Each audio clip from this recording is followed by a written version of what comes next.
सल्लल्लाहु अलैहि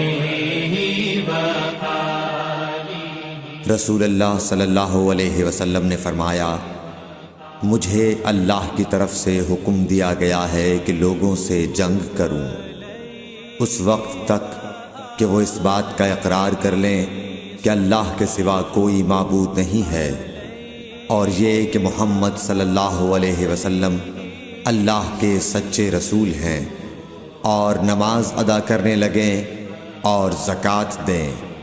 जिस वक्त वो ये करने लगेंगे तो मुझसे अपने जानो माल को महफूज कर लेंगे सिवाय इस्लाम के हक़ के। रहा उनके दिल का हाल तो उनका हिसाब अल्लाह के ज़िम्मे है।